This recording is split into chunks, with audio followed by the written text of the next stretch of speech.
President Tinubu swears in Professor Joash Amukwiton as new INEC chairman, urges him to protect and improve on integrity of electoral processes.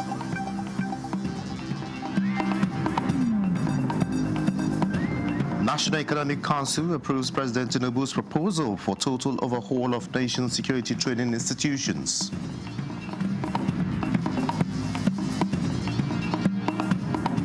Governors meet in Abuja to discuss critical national issues with heads of federal government establishments and agencies.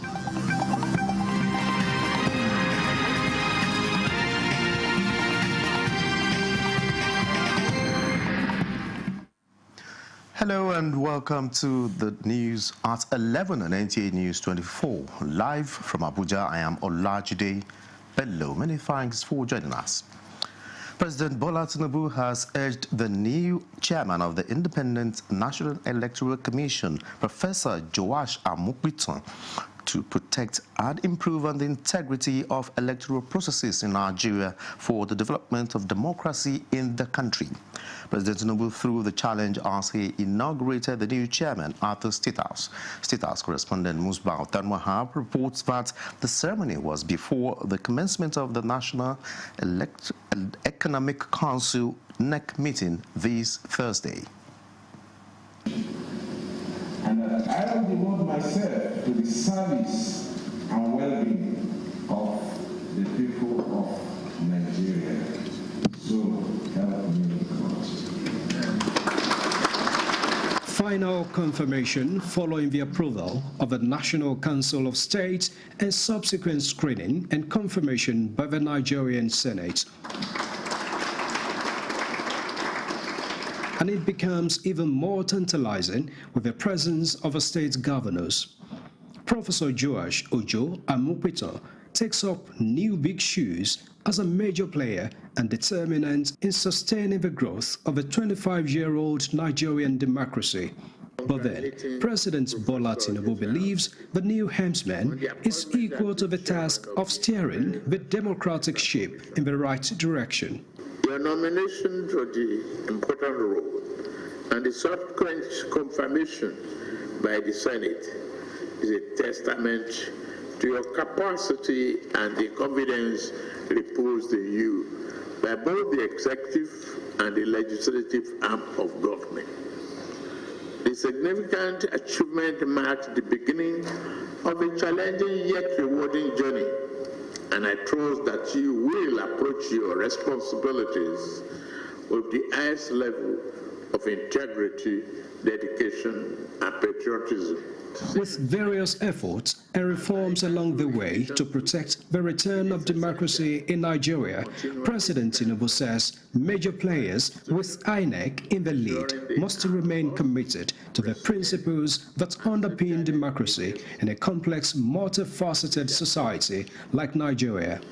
I therefore charge you, Professor Amukwiton, as to take on this important assignment to protect the integrity of our elections and electoral process and strengthen the institutional capacity of INEC. 58-year-old professor of law and senior advocate of Nigeria commits himself to free, fair, and credible elections under his watch. I was given a clear charge to ensure credible, fair, and free election.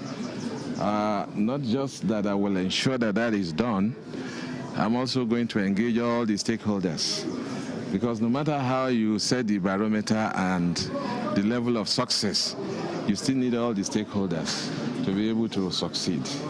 From the new chairman's background, Amukwiton means an instrument of history. So, the son of a late judge and a headmistress from Ijumu, local government area of Kogi State, has the next 5 years, all things being equal, to make history in the political landscape of a country. And that begins with the Anambra governorship election next month. From the State House, Musbah Tanwahab, NTA News. And meanwhile, INEC chairman Professor Joash Amukwiton says he has a great role to play in the emergence of a new Nigeria. He made the commitment while addressing staff of the commission as he assumed office. Mie Ogidi reports. An ambience that announces the arrival of a new era in INEC, the journey of Ojo.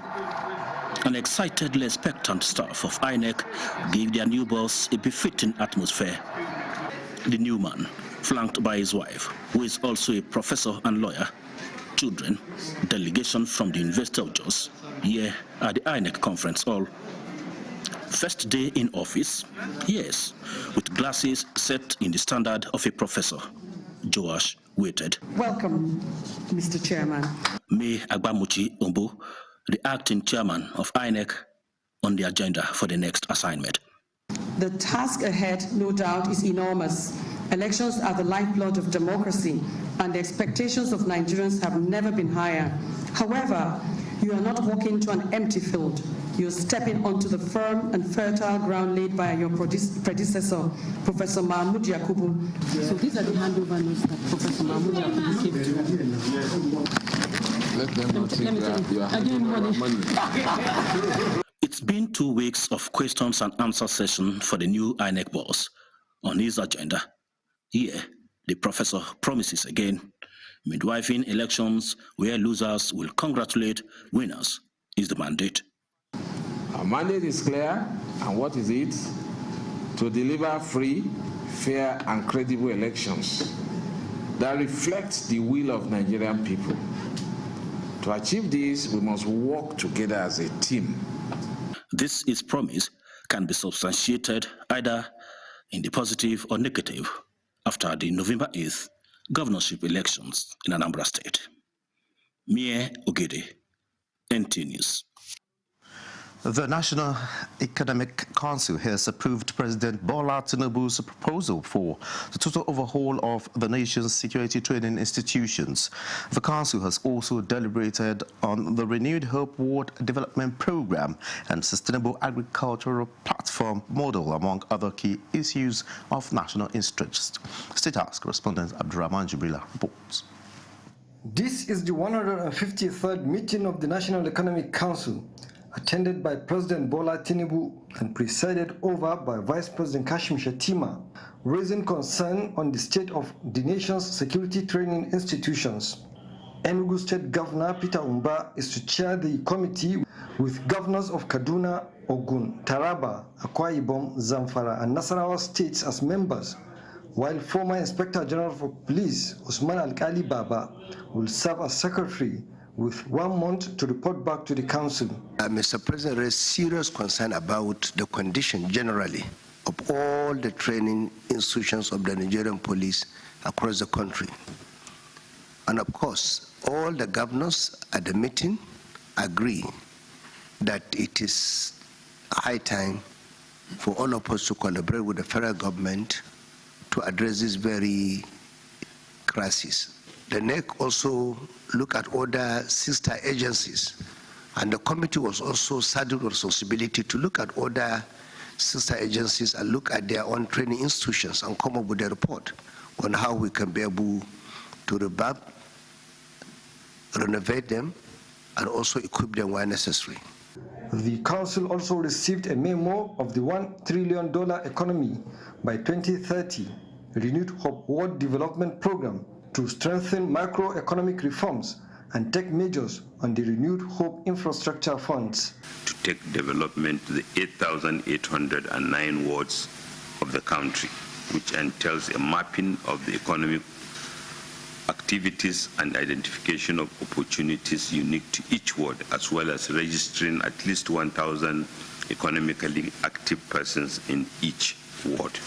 The Ad Hoc Committee on Crude Oil Theft and Management also presented a report updating the Council on the successes recorded, expanding the committee's work.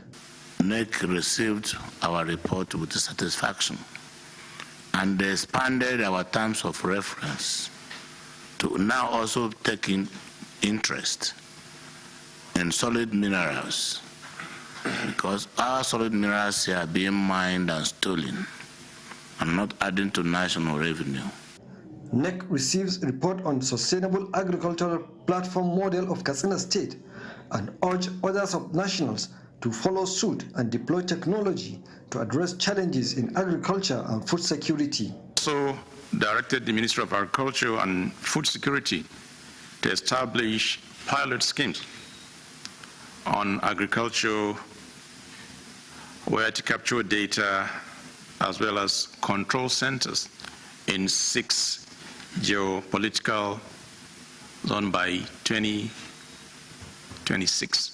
Epidemiological data shows a continuous progress with the circulating variant of the polio virus. The council also received update from the ad hoc committee on polio eradication and also the approval of the upcoming Zuma International Festival and other approvals of art, culture and tourism and creative economy, as well as update on the Federation account. From the State House, Abraham Jibrila, NTA News. Governors of the 36 states of the country are currently meeting in Abuja to discuss critical national issues with heads of federal government establishments and agencies. Already, governors of Gombe, Nasarawa, Kebbi, and deputy governors of some states, including the deputy governor of the Central Bank of Nigeria, have arrived ahead of the 6th edition of the NGF meeting in 2025. Abubakar Akwanga reports that the agenda of the meeting has not been made public, but sources reveal that the economy and other critical sectors may dominate the session, which usually holds behind closed doors. This is the news at 11 on NTA News 24. More reports when we come back. And the National Productivity Order of Merit Award goes to... The only tomato paste manufacturer to win the National Productivity Order of Merit Award by the Federal Government of Nigeria, endorsed by the Association of Private Medical Practitioners of Nigeria. This is an evidence of 100% natural goodness, great quality and great taste. So eat healthy to live longer. Use Arisco tomato paste and products. 100% natural tomato. Better food now. Buy now and enjoy up to 20% discount.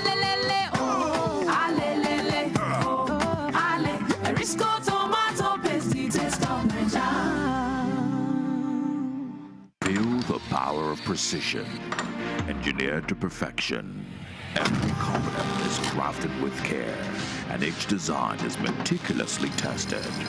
From concept to creation, our engineers push the boundaries of technology, seamlessly blending performance and sustainability with a deep commitment to African ingenuity. Introducing the CNG Boss, a remarkable achievement in engineering designed to operate on compressed natural gas, a cleaner and more sustainable fuel alternative. At Innocent Vehicles, we proudly lead the way in creating greener mobility across Africa. And it doesn't stop there. From SUVs to sedans, spacious buses to electric cars, Innocent offers a wide range of models designed to meet every need. Innocent Vehicle, the pride of African Road. This is NTA News 24. Thanks for being there. The House of Representatives has expressed displeasure over arbitrary increase of house rent and undue exploitation of tenants by property owners in parts of the country. The House is urging the federal and state governments to step into the situation with regulations to ease the burden on citizens. National Assembly correspondent Mitaire Ikpen reports. Out there on the streets, citizens who are struggling to make ends meet are not smiling over arbitrary rent increase by property owners. It's so high. You can't imagine somebody taking one self-contained for 500,000. It's so alarming. It's so much. He just wake up one day without informing you and just increase his house rent. And the excuse is always the cost of building. The landlord and the agent don't consider the income of the tenant to define the amount of rent they'll give. In Rivers State, where I reside, house rent increases on a monthly basis, not yearly basis. The government should go into housing as a low-cost housing asset for the civil servant and other low-income earners. The issue finds expression on the floor of the House of Representatives, with Basi Akiba from Cross River State highlighting the alarming situation in the nation's capital. A every moment the governments move into some infrastructural development, we do have a price hike, a rent hike. It's not 20%, it's not 30%, it's not 40%. What we have is over 200%. A situation where rent is moved from 800,000 to 2.5 million is not tenable. I'm not saying that, there shouldn't be any rent increase. I am saying that there should be a balance between, the tenant rights and, of course, the land or the landlord rights. This motion is referred to the Committee on Housing and Habitat. Lawmakers are also seeking redress for communities in Ukanafun local government area of Akwa Ibom State that have suffered decades of environmental degradation from crude oil exploration. Urge the federal government to direct the Ministry of Environment, National Oil Spill Detection and Response Agency (NOSDRA) and Nigerian National Petroleum Company Limited to urgently investigate, clean up and remediate the affected areas. Among legislations that scaled second reading was a bill seeking to amend the EFCC Act of 2004. There are also gaps, Mr. Speaker, in governance structure, weak coordination with other anti-corrupt bodies, and lack of clear procedures for managing seized and forfeited assets. The bill has been referred to the House Committee on Financial Crimes for further legislative action. From the National Assembly, Mitaire Ikwen, NTA News. A high-level health media dialogue involving representatives of the federal and state government is partnering media executives from across Nigeria to call for stronger collaboration and sustained advocacy to strengthen primary health care delivery and improve the population health outcomes nationwide. Oluseye Adiagbo reports that key stakeholders in the national health sector are leveraging the platform to discuss practical strategies, improving health coverage, financing and accountability in line with both national priorities and global health targets. The advocacy engagements themed strengthening primary health care, a collaborative approach to reducing maternal mortality and enhancing child health in Nigeria featured insightful contributions from health leaders, including the Coordinating Minister of Health and Social Welfare, Professor Muhammad Ali Pate, and the Governor of Kaduna State, Uba Sani. In the last 2 years, what we've seen is there's an effort to build another national consensus on development of this country. And that has informed some of the hard decisions that were made, which are not easy. So building that national consensus around development is key. And I believe that we're on that path. And in health, we're beginning to see the manifestations and the reward of that. Over the past 2 years, CONESET has embarked on an ambitious, comprehensive reform program spanning all 23 local government areas. This transformation goes beyond the fiscal upgrading of infrastructure. It represents a deep moral and practical commitment to ensuring that healthcare is within reach of every citizen, irrespective of geography or socio-economic status. Panel discussions focused on identifying barriers, proposing solutions, and exploring opportunities for media-driven advocacy. The International Society of Media and Public Health will recognize the power of journalism to reframe the narrative from despair to hope, from gaps to solutions, through initiatives like this high-level dialogue and the Advocacy Solutions Project. We have agreed, I think, that the health sector and the media are partners. For the NTA, we have been an enduring partner in the health sector in boosting the whole gamut of the health sector, what it has been doing from identifying the problems to providing solutions. Participants agreed to the dialogue resolutions, reaffirming their commitment to deepen collaboration and drive measurable actions toward improving primary health care across Nigeria. In Abuja, Oluseye Adiagbo, NTA News. The Nigerian youth are urged to shift their focus from waiting for political power to embracing service and volunteerism as the true path to leadership. This was the central message at the Nigeria 65 conference held in Abuja, organized by the Citizenship and Leadership Training Center. The event brought together government officials, civic leaders, and young people to discuss restoring values and volunteerism among the youth. Let us remember that leadership begins with citizenship and that every act of volunteerism, no matter how small, contributes to the greatness of our country. I therefore urge our young compatriots to see themselves not as mere beneficiaries of Nigeria's growth, but as its chief architects. Executive Officer of Future Africa, Inyolua Aboyeji, said Nigeria's greatest challenge remains the failure of leadership, not the failure of leaders. It is about taking control of our local communities and starting to think of solutions to our problems. Doing the right thing when nobody is watching is the best thing that you can do to yourself as a person and as a citizen of this great nation. It's a stereotype that we build of young people as being part of political violence, but it's intergenerational. Speakers noted that the future of Nigeria depends on the willingness of young people to lead by example, rebuild trust in governance, and volunteer their time and talent for national development.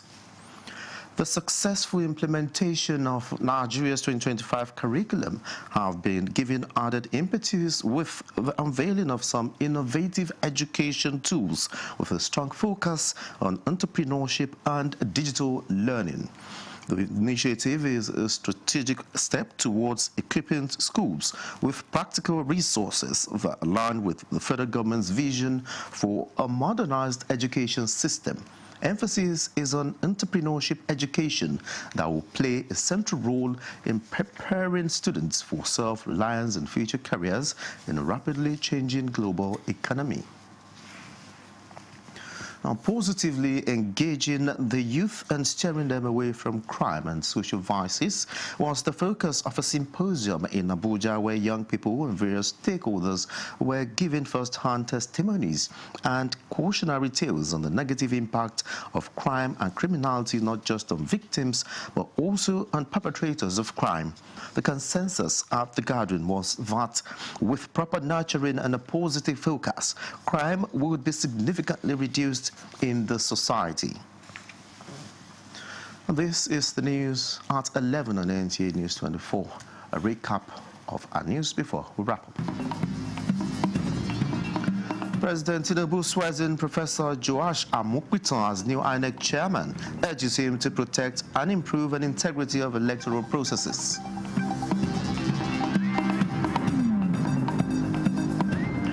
National Economic Council approves President Tinubu's proposal for total overhaul of nation security training institutions.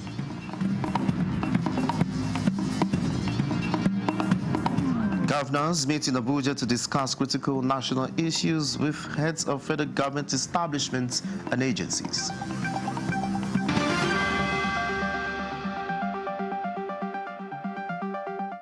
And that's it on the news at 11 on NTA News 24. Many thanks for being a part of it. I'm Olajide Bello.